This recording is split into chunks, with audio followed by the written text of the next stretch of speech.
companies operating in different regions, different verticals, how we are able to navigate through these uncertain times and sometimes bounce back and also leverage on certain opportunities it throws up. So let me kick off with very brief introduction of myself and my colleague joining here. So this is me, Viresh Paludi. I come with about 20 years of experience in consulting advisory in UK, Europe, US, and APAC. Prior to this, I worked in SAP in Germany and KPMG in London. And also, I got engineering MBA background, executive education from Cambridge University. I'm joined by my colleague who's an expert in advanced analytics. He's a senior data scientist. He has around 15 years of experience in consulting across all industry sectors and functions. And he's worked for leading organizations, which are cutting-edge analytics organizations. And he also has MBA and executive education from IIM Bangalore. So with that, if I start off with opening statements, if you see where we are today, the companies at the moment are talking about building analytical capability and equipping the frontline users and the decision makers in the matter of weeks. So gone are those days where analytics as a project and initiative can go on for months and years. So now the time as such, the COVID-19, for example, is not allowing us to build any solution for more than a month. Sometimes it has to be in the week's time. So companies are looking at delivering deep information insight to help businesses take appropriate decision within the weeks. And I want you to give some attention on the second point here, where the McKinsey has surveyed and said the advanced analytics and AI/ML capability are expected to be offering a business value, total economic value between 10 and 15 trillion. That means the scale of economic value that can be realized and leveraged and businesses can operate with is in the tune of 10 to 15 trillion. And it's all in the play and up for grab for businesses to leverage on it. But that's the total economic value in the creation at the moment. So when can we do this? Is it now or in next few months or next few years? Is the technology ready, et cetera, et cetera? These are the questions normally we are faced with. Even to initiate a project or to build a business case for any AI/ML based project, right? So, so the third point I want to emphasize on here is when is the time? Today is the time because there is a competition between the environment, the situation we are in, and the business agility we have built. The business agility, no matter how agile we are as a company, as processors, and also IT as support, the environment is more agile than us.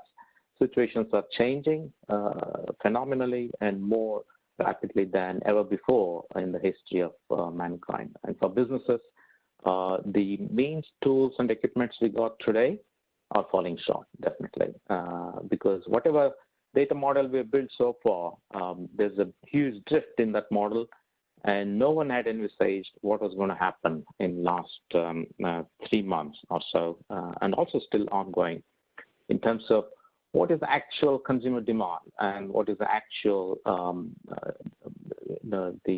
demand planning that they need to do if they are in manufacturing or the service planning if they are in service industry, and also what really drives their demand and how the drift is affecting.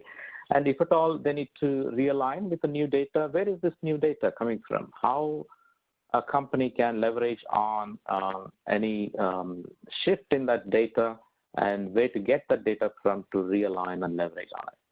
So these are very, very uncertain times, but the tools and means we got at the moment can really counter and also help in navigating, not only navigating, but thrive through these times. So this is precisely what we are going to talk about today, and also help the participants in this webinar to see what are the practical tools and methodologies and approaches we got that can help industries of all the nature to navigate through this.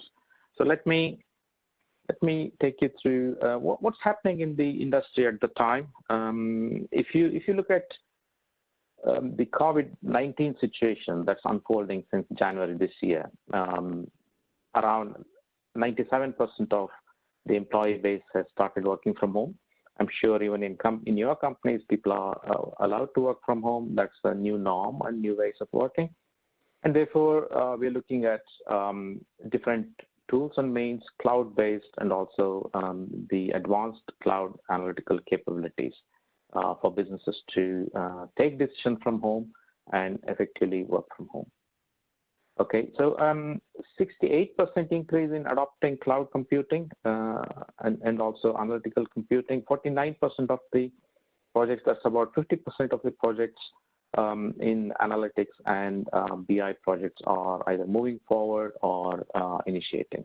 So that means for analytics, there's no stopping, there's no going back, because to counter the uncertainty, information, insight is the right tool. And also, as the old saying goes, knowledge is a power. For our businesses, the advanced analytics and the knowledge about what has happened and also what's going to happen in terms of future predictability is the power. So with that, just a brief introduction. As a company, we are mainly servicing as partners with SAP, Oracle, and other ERP products.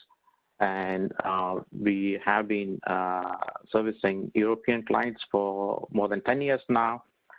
We started in India, APAC, covering Singapore, Hong Kong, Malaysia in the last few years, and also in India, domestically servicing clients, and also catering to global client requirements across the digitalization spectrum.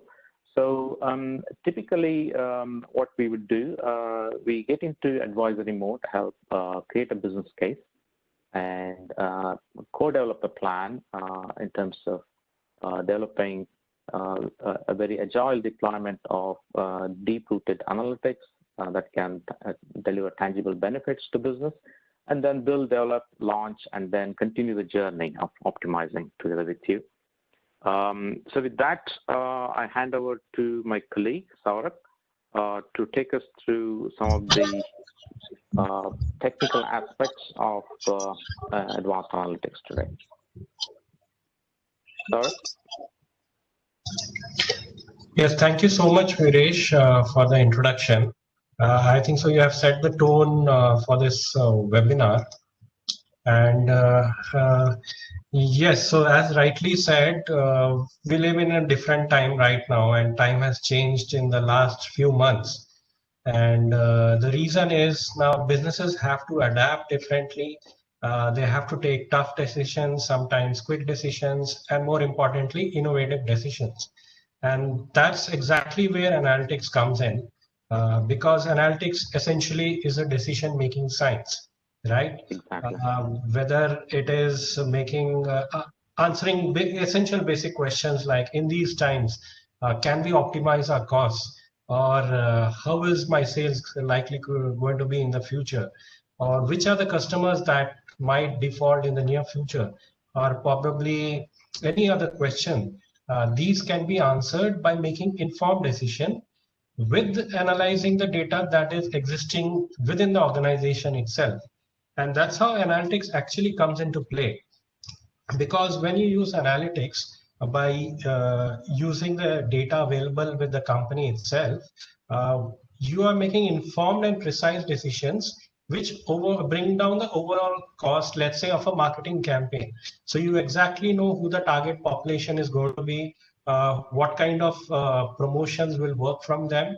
So it brings down the overall cost of operations by making these informed decisions.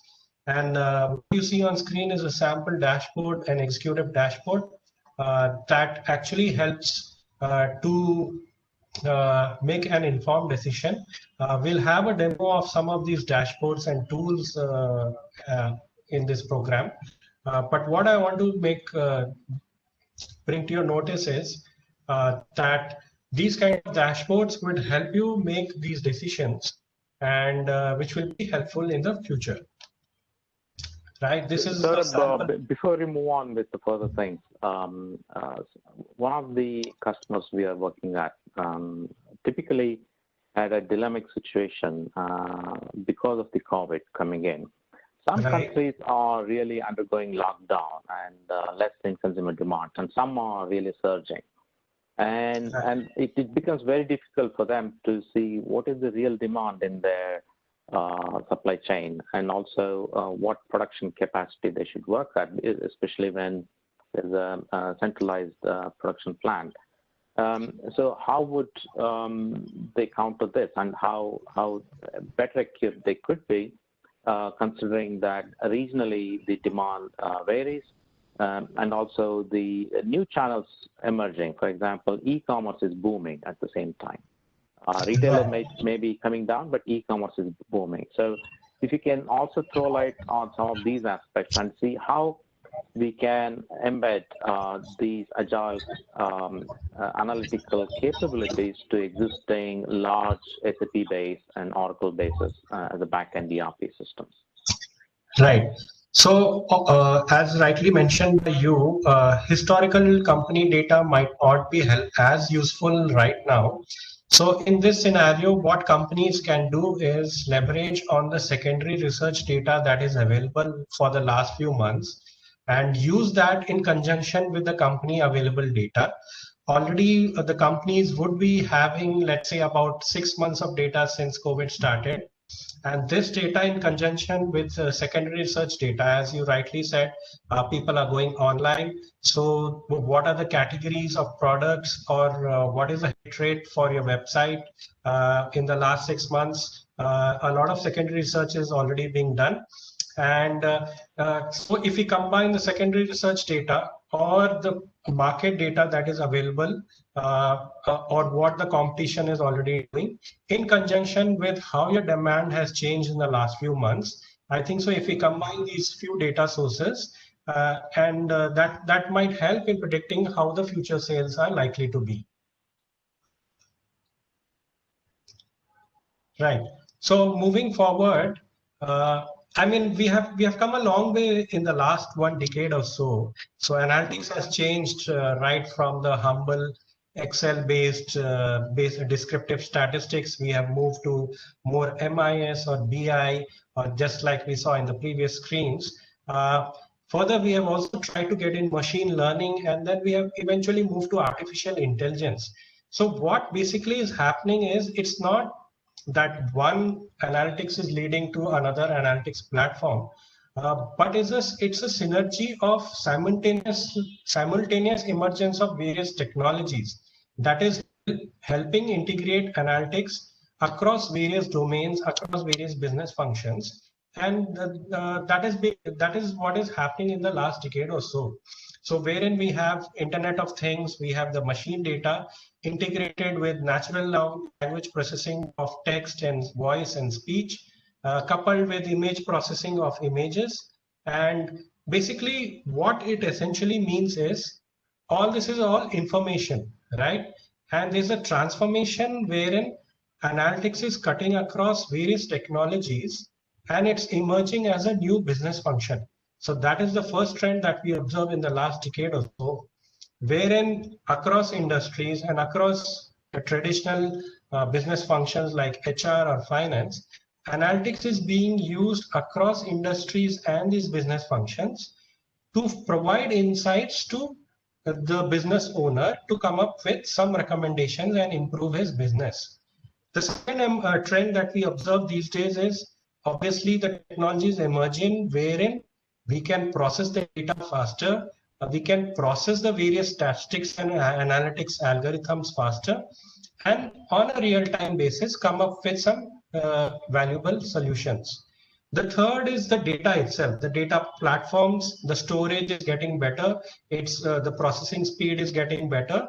Irrespective of whichever ERP you use, there are open source tools and legacy tools that are coming up with innovative solutions that can work across data platforms, whether it is structured data, unstructured data, data sitting across various platforms. These things can be combined to come up with various solutions. The fourth emerging trend is the skill set itself. So we have seen the emergence of a data scientist, but right now data scientist is not a single person. It is still a particular team which has a business knowledge. There's a person who is good at statistics and mathematics algorithms, and there's a technical person who knows various software programs that can run these various algorithms to solve a particular business program or a business problem. So these are the various emerging trends that we see. But essentially, analytics is all about analyzing information. So information these days can be anything, right? It's not just numerical data. It could be categorical data. It could be text. You have your voice assistants. You have your chatbots that are analyzing what you type, what you speak, and coming up with solutions. We have media. We have image processing. Especially the medical fields, they scan whatever the images are scanned. The models can actually predict what is the likelihood that the person is suffering from a particular ailment or not. And as a business, we need to try to combine various data sources that are valuable to us. Obviously, let's say if you are a retailer, your focus could possibly be on the store data or the e-commerce data, that how many consumers are purchasing a particular product, what times they are purchasing at. But what we can also do is try to combine, let's say, the demographic data available, or let's say for an e-commerce website, from what are the landing pages they're using to come into your website, what kind of promotions are working for those particular customers to come to your store or website. Apart from that, we can also use, let's say, public or macroeconomic data. Let's say in these times of COVID, obviously the store trips are reducing, and so one strategy the retailers could do is increase the purchase size because the purchase frequency is reducing, right? And also couple it with a lot of secondary research data, how the market trends are, secondary database, and more importantly, what are the customers saying or feeling at this point of time. And this is readily available with a lot of social media data, right? In this point of time, that becomes an effective way of not only communication or promotion, but also understanding what the sentiments are for various people and what different demographics or people in different geographies, how they are responding to these situations and what are their preferences at this point of time. So data analytics becomes all the more important. And we need to combine all sorts of data sources that are made available or that can be made available sitting in across different sources of information. Right, just spending a few minutes of what can we do exactly with analytics. So if we divide analytics, we can divide into three parts. The first is obviously descriptive analytics. Like we saw initially on the screens, the business intelligence part. What it essentially talks about is what is happening with my business, right? You try to see the trends, the patterns, you try to do data visualization, you try to use descriptive statistics to essentially identify where am I doing well, how are my KPIs performing across various indicators, which are the products that are doing well, which are the demographics that are doing well, which are the geographies that are doing well, and where can I improve, right? So all these answers come up with descriptive analysis. But then we also try to move into predictive analytics.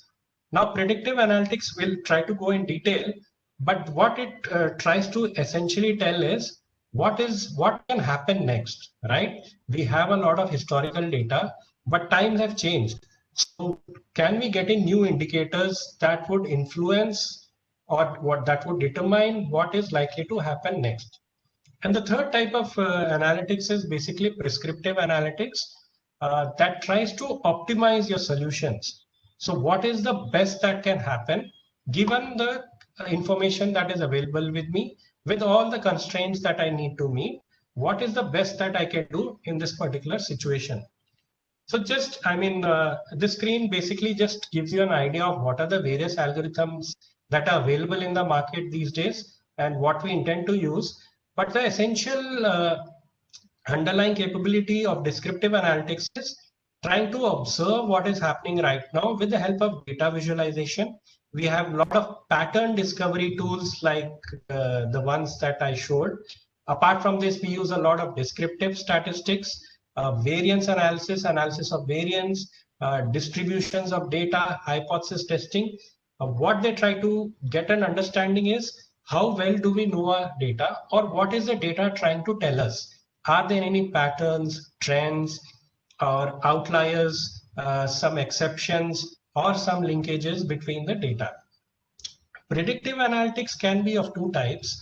The first is obviously a time series modeling, wherein we try to see how a certain parameter has changed over time.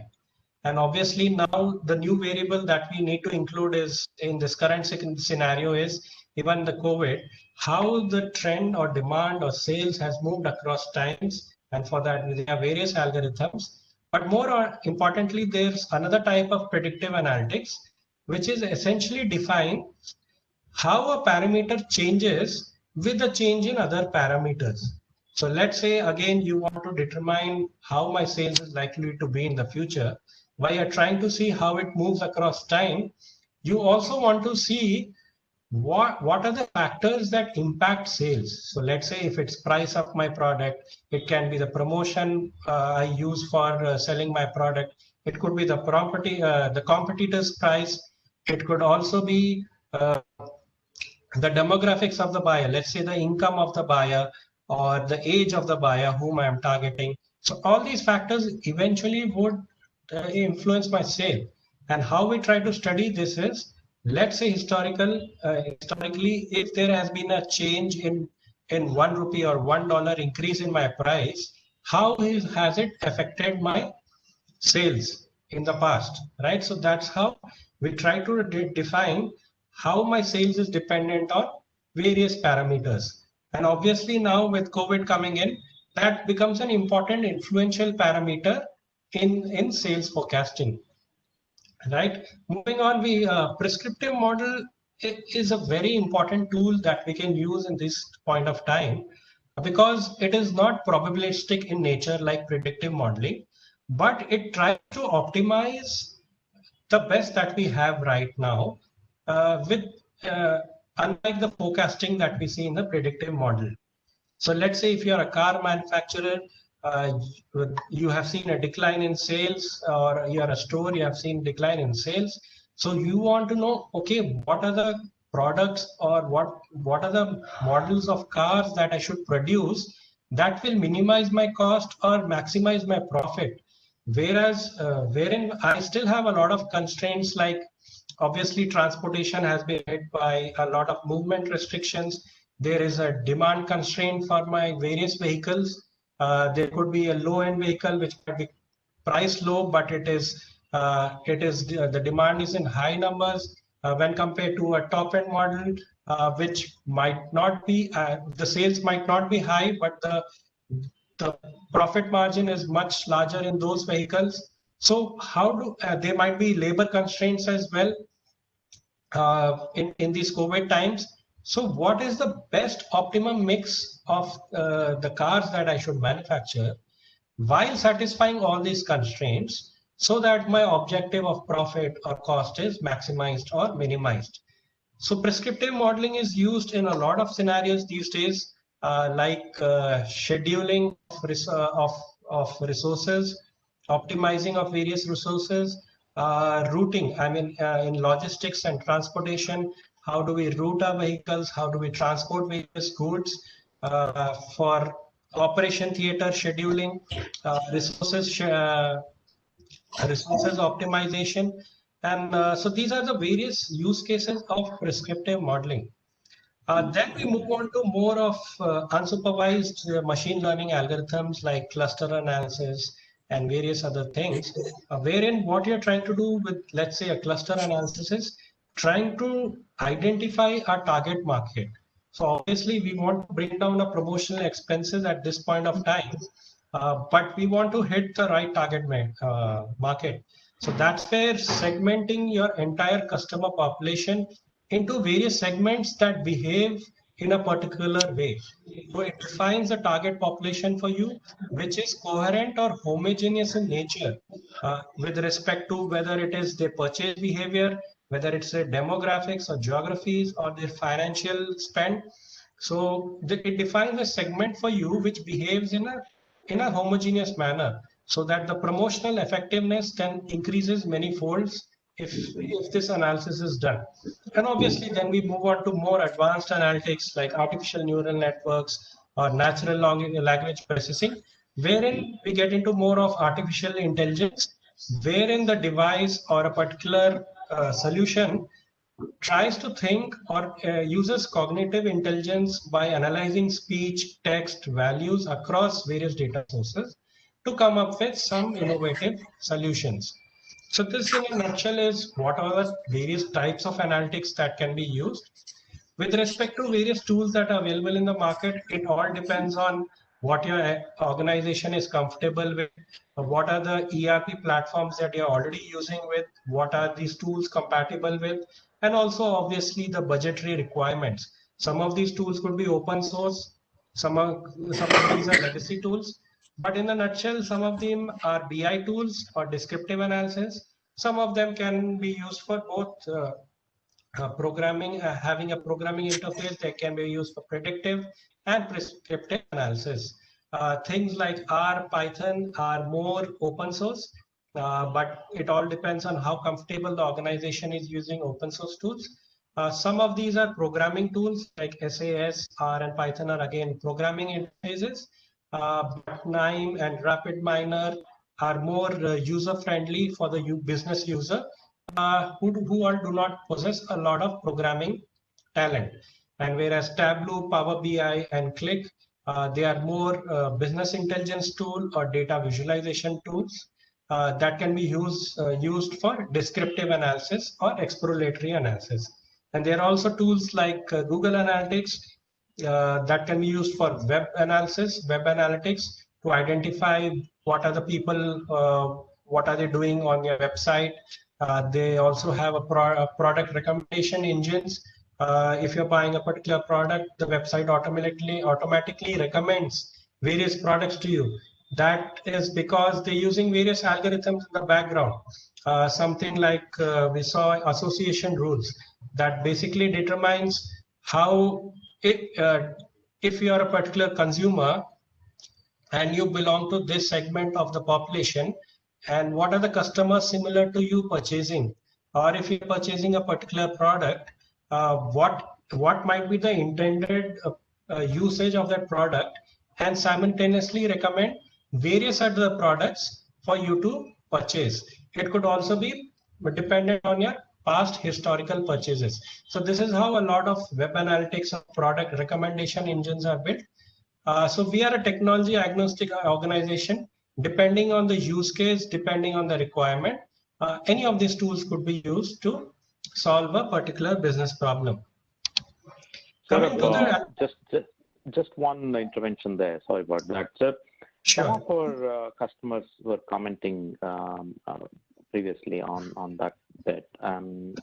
Any project they initiated lasted 6 months to a year. And right. With vast SAP base in place, and also some are on Oracle base, even if they touch the predictive analytics part, let alone the neuro and deep learning, etc.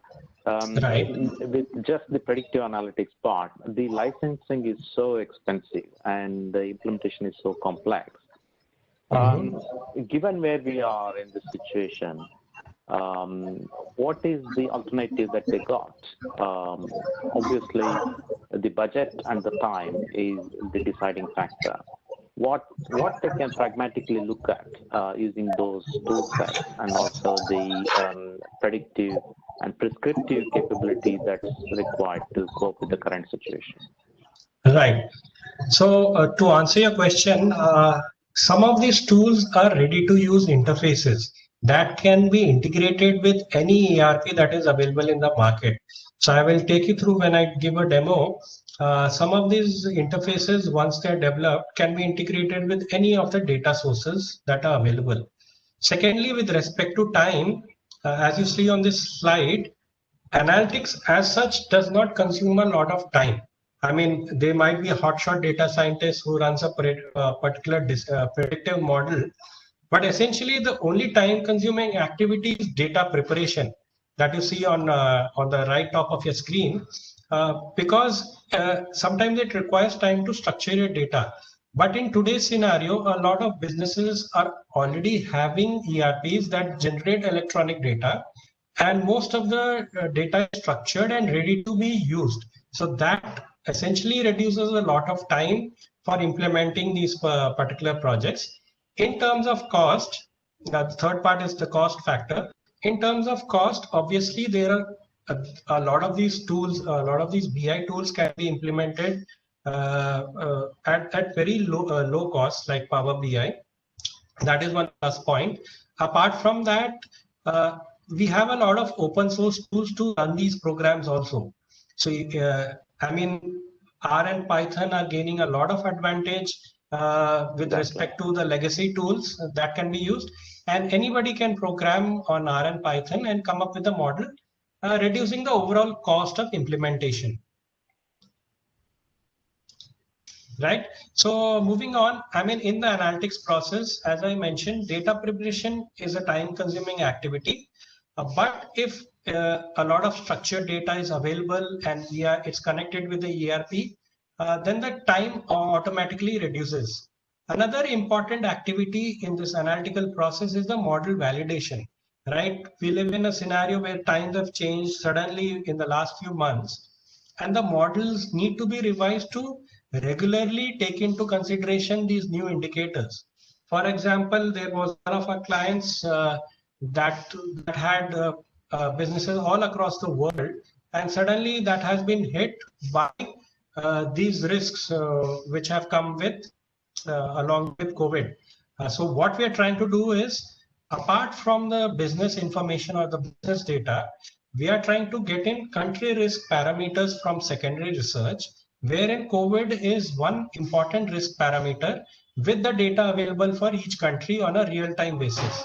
So what we then try to do is include this new data or include this country-wise risk parameters in our model, and so that the model is revised and able to give more accurate prediction about the demand or sales for that particular organization.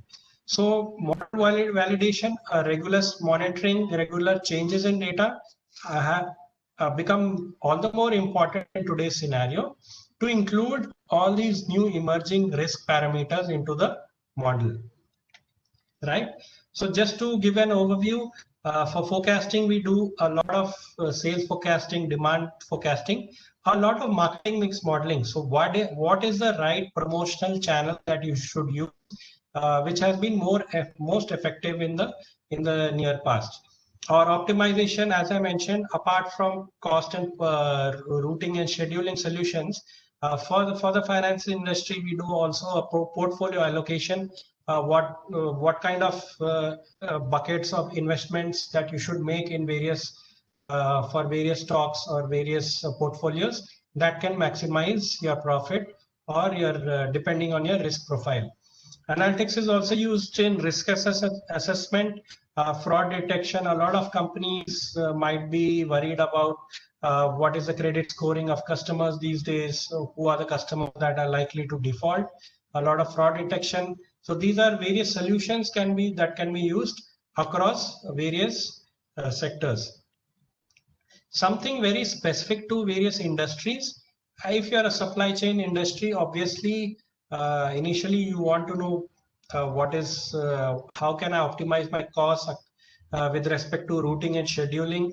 Analytics can be also used for inventory classification, inventory management, inventory planning, and also stock aging analysis and supplier risk assessment.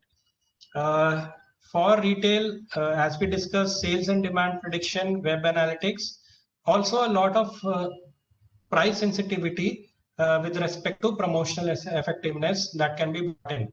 If you are a banking and finance industry, uh, a lot of banking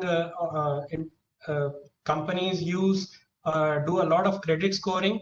So when you apply for a loan, they try to study what is the likelihood that you will default on that loan based on your financial features or demographic features, or any other information that is available when you fill up the form. Also loss forecasting in these times, portfolio optimization, and new emerging technologies like blockchain. Healthcare is something that is using a lot of analytics, and it becomes all the more important in these point of times, whether it is profiling of the demographic segment that is visiting your hospitals, or even scheduling the operation theaters or scheduling of doctors and nurses. Something that is effectively uses analytics is clinical trials for release, let's say a new vaccine or a new medicine. How effective these, when they are doing the tests or clinical trials, how effective these medicines are, that is studied by analytics. And of course, a lot of pharma stocking and scheduling. And as I mentioned earlier, even analysis of radiology, lab reports, or images to actually accurately predict what is the likelihood of an ailment in a particular person. Manufacturing again uses a lot of analytics, essentially for predictive maintenance, using the past failure history data or operating conditions, the person who is operating, and that in turn helps in your resources optimization, your inventory planning of raw material, or even scheduling of your logistics, depend on the sales demand planning. So in a nutshell, analytics helps to cut across all the various business functions, from the, planning your sales or demand planning, which might influence your manufacturing or production, predictive maintenance or resources optimization, and then planning your logistics or promotional activities, which eventually then again define the sales. So, and also, Saurabh, most importantly, I think it's very paradoxical. Some of these industries are going down because of the impact, but some are really booming. It's very paradoxical, but both really need the analytics, deep insight into what's happening and what's the new data trend and predictability, and what is the real drift, and that affects the business model, right? So doesn't matter whether their business is booming because of this uncertainty, or hospitality, travel, and the retail outlet going down. Both alike require a very deep analysis on the existing data and also the new set of data available in the social media, and also lying in their Excel sheets here and there, and also the business users accumulating based on their experiences. So it's the amalgamation of all these helping both businesses doing well and also businesses not doing well. I would say both require this more than any other time in the history, I would say. Right. So absolutely rightly said. I mean, it's for both. If you are going down, then you want to study what can we do to bring your business up, or what are the customers talking about, sentiment analysis. Also, if you're doing well, you want to know, okay, how do we plan this the near future? If the sales or the demand is going to be very high, how can we plan better to meet that demand? Another aspect that can be helpful here is new emerging businesses. Apart from the businesses that are going down or coming up, as a new business, you want to know if my strategy or my particular product is going to work in the market or not. There again, if we collect a lot of feedback data or trial data, promotional effectiveness, that is again going to help analyze and come up with various strategies that are going to work in this point of time. So apart from businesses that are going down and coming up, it's also for the new businesses that want to start up in this point of time and want to measure up if they will actually meet up to the demand, the market or not. So analysis will be useful for them as well. Yeah, and I would say, of course, it's for some other time. We can come up with another webinar on very specific, industry-specific advanced analytics. But spend is another interesting factor. Whether you want to spend now and whether there is any return on your investment, on your promotional aspects, or you want to hold back and save on the spend.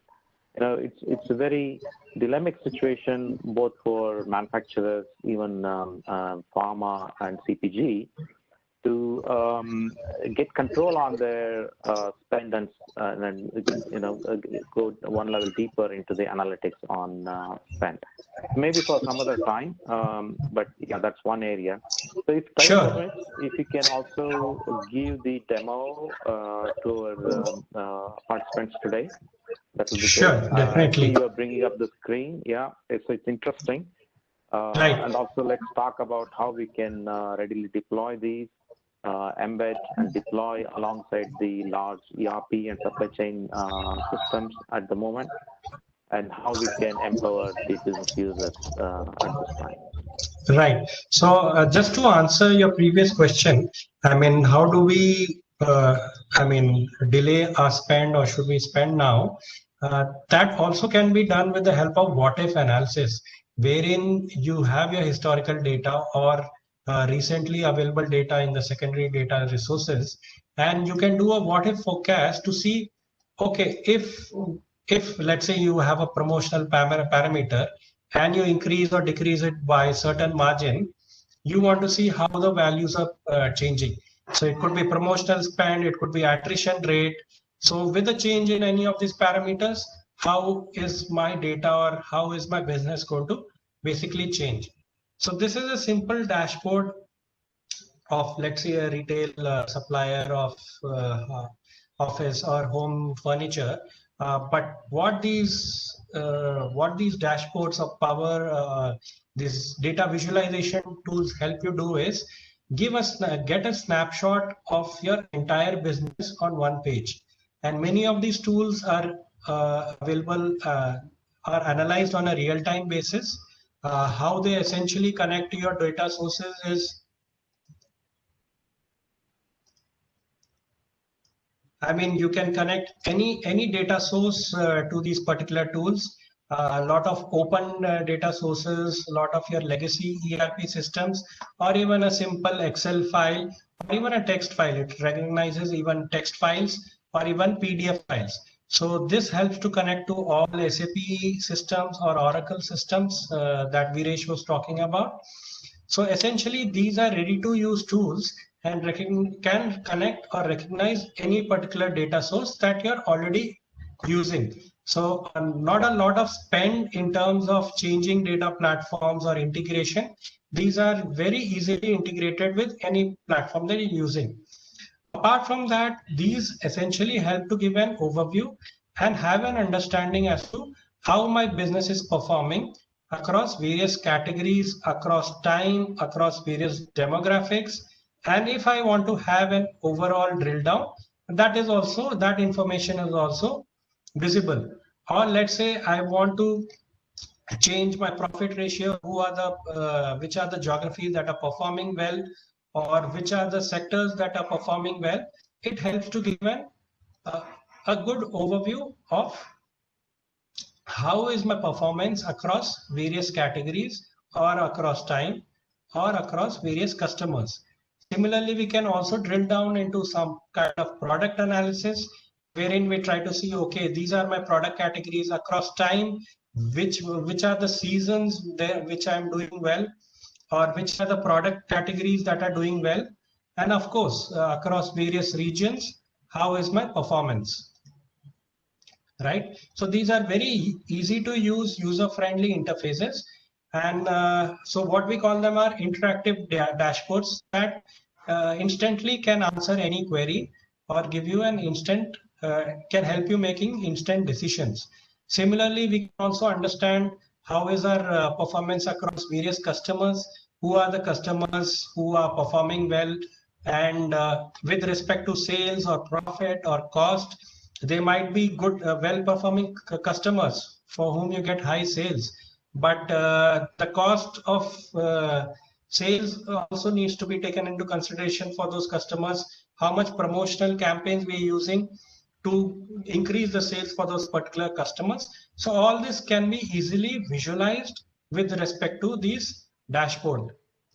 Similarly, with respect to logistics, where time becomes an important factor, how soon or where are we lagging with respect to each of the product categories across various times, right? So I can drill down to a particular region, I can drill down to a particular mode of logistics or a particular time period, and across product categories, I get in one particular nutshell, okay, how many were shipped early, how many were lagging behind, which are the product categories that lag behind more often than others, for what kind of customers, in which part of geographies. So these are some of the questions that can be answered through this, right? If you're a sales organization, you want to measure what is the quota attainment, what are the sales metrics across various salesperson, right? What is the new quota? Who are the people who are performing well? So not only with respect to sales and operations, but even for internal resources management, these tools can be very useful. And lastly, even for forecasting, many of these tools have an already included feature to forecast, wherein algorithms are already inbuilt in these models. So all you have to do is select a particular model and build a forecast based on historical data or the new data that is coming in. How is the forecast likely to be for each of those products across time, right? So this is what tool I am currently showing is Tableau, which is well known in the market and used by various businesses. There are various other business tools like Microsoft Power BI. There is ClickView, ClickSense, and many other small players which have different uses for different businesses.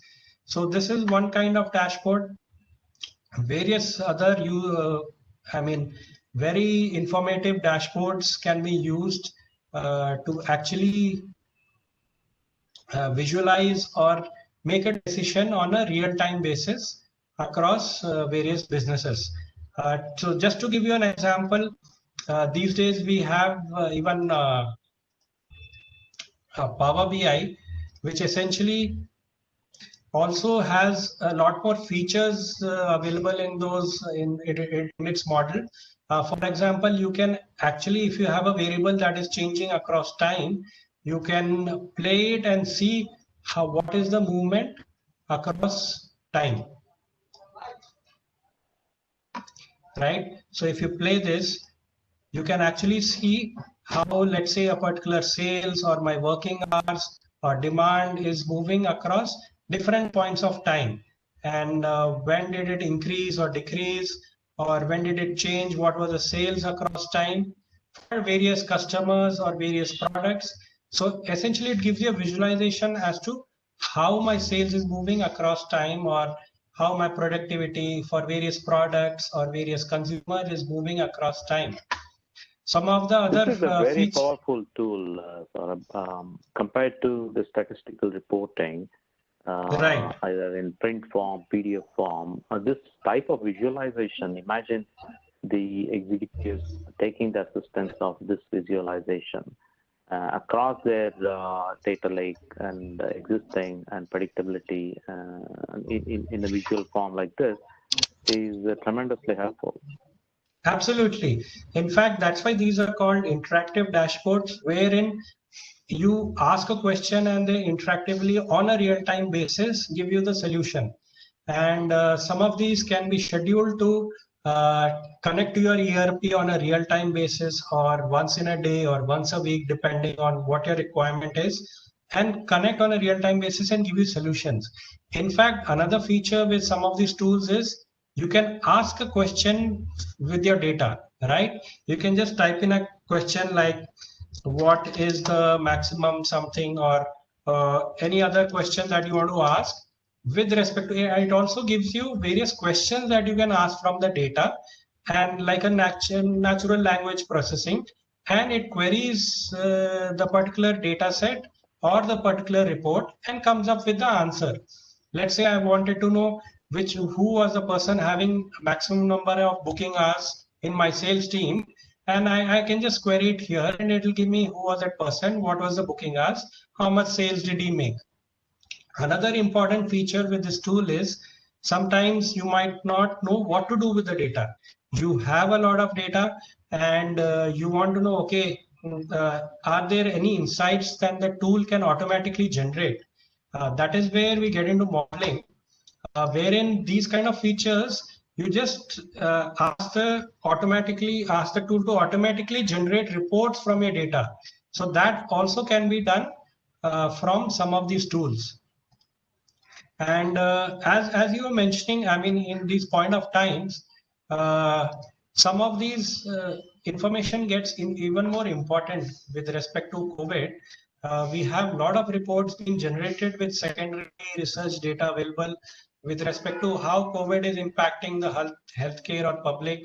This information can be used, or even how all these dashboards are being built with using economic or business data, and trying to see how various information is impacting a particular business, and how in this particular scenario, how things are changing.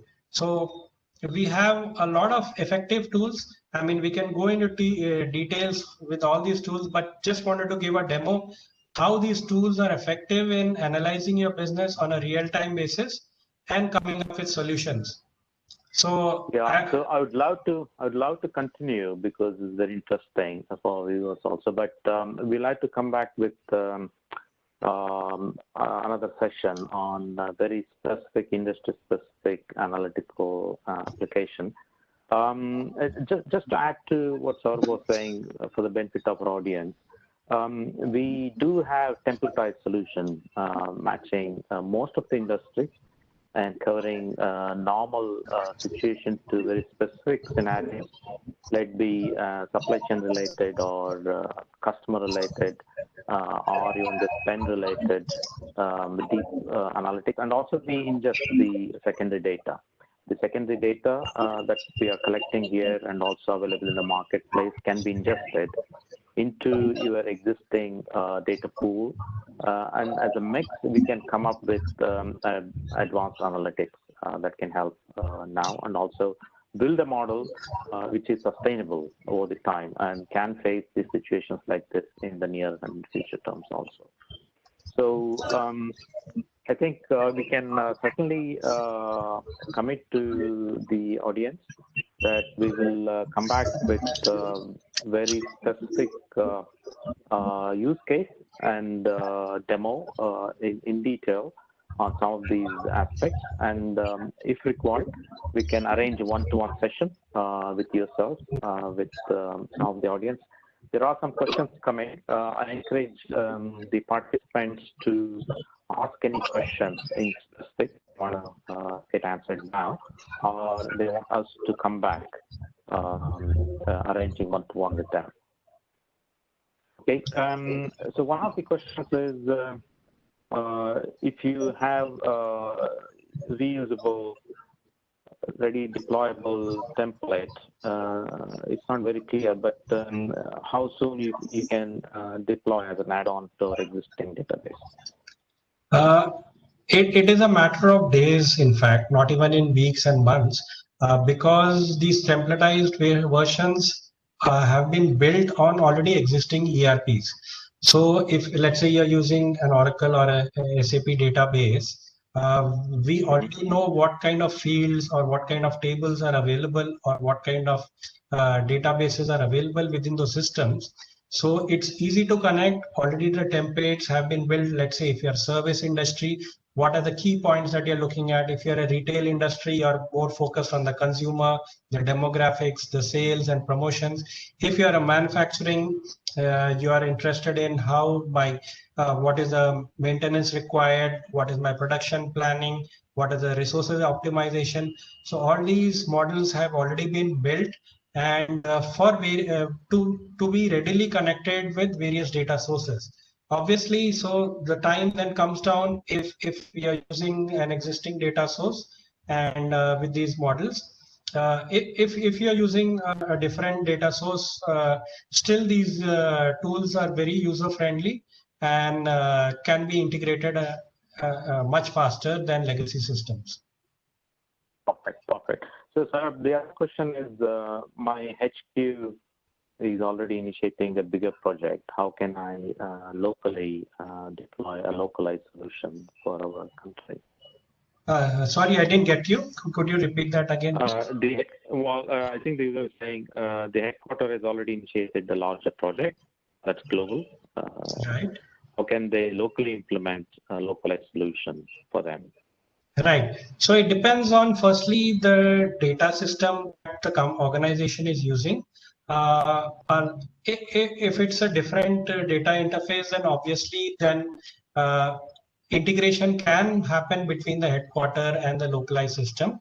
But nevertheless, these kind of tools or models can be used across any data source, irrespective of what system you're using. So if your solution has been already been developed at the headquarter level, then it can be drilled down into a local level also. That can be much faster, obviously. But if it works on a different system, then a new model or a new tool can be used to connect with that system as well. Okay.